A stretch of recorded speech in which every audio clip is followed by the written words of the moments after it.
गांव के किनारे एक पुराना टूटा फूटा घर था, जिसमें एक गरीब आदमी रमेश अपने 3 पालतू जानवरों बिल्ली, मिन्नी, खरगोश, गोलू और कुत्ते शेरू के साथ रहता था। रमेश बहुत ही नेक दिल और मेहनती था, लेकिन उसकी गरीबी कभी उसका साथ नहीं छोड़ती थी। उसके पास खाने के लिए मुश्किल से रोटी होती, मगर वह अपने इन तीनों दोस्तों को कभी भूखा नहीं रखता था। एक रात रमेश ने देखा कि उसकी रोटी चोरी हो गई है। उसने सोचा, मैं तो भूखा सो गया था, फिर ये रोटी कहाँ चली गई? वह सोच में पड़ गया।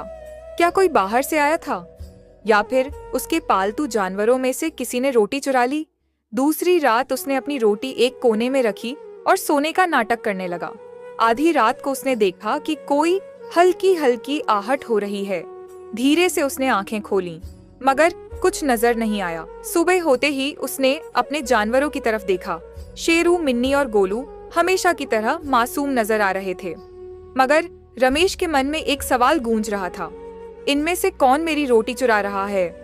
अगली रात रमेश ने एक चाल चली। उसने रोटी पर हल्दी का हल्का पाउडर छिड़क दिया, जिससे जो भी उसे खाएगा उसकी नाक और मुंह पर हल्दी के दाग रह जाएंगे। रात होते ही वह फिर से सोने का नाटक करने लगा। आधी रात को उसने देखा कि कमरे में हलचल हो रही है, मगर इस बार वह पूरी तरह तैयार था। जैसे ही सुबह हुई, उसने सबसे पहले अपने तीनों दोस्तों की तरफ देखा।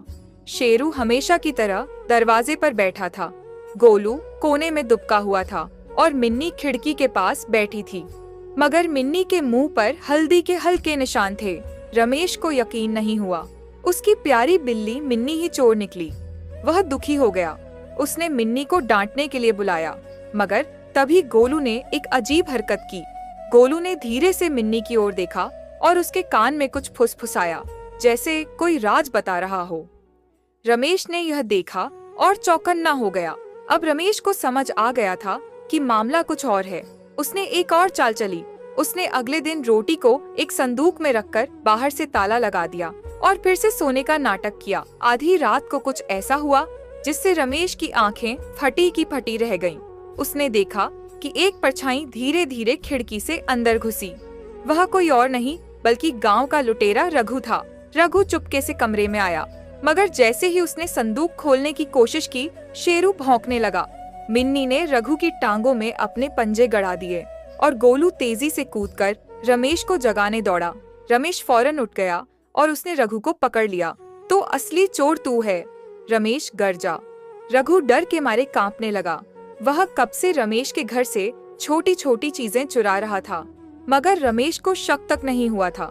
मिन्नी के हल्दी वाले निशान इसीलिए आए थे क्योंकि रघु जब भी चोरी करता, मिन्नी उसे रोकने की कोशिश करती थी और हल्दी उसके मुंह पर लग जाती थी। गांव के लोग यह सुनकर दौड़ पड़े। सभी ने मिलकर रघु को पकड़ लिया और पुलिस को सौंप दिया। गांव के मुखिया ने रमेश की ईमानदारी और उसके पालतू जानवरों की बहादुरी की तारीफ की। मुखिया जी ने रमेश को इनाम में पैसे दिए, जिससे उसने अपने घर की मरम्मत करवाई और अपने दोस्तों के लिए अच्छा खाना खरीदा। अब रमेश, शेरू, मिन्नी और गोलू खुशी खुशी रहने लगे और उनकी दोस्ती पहले से भी ज्यादा मजबूत हो गई। सही दोस्त वही होता है जो मुसीबत में आपका साथ दे।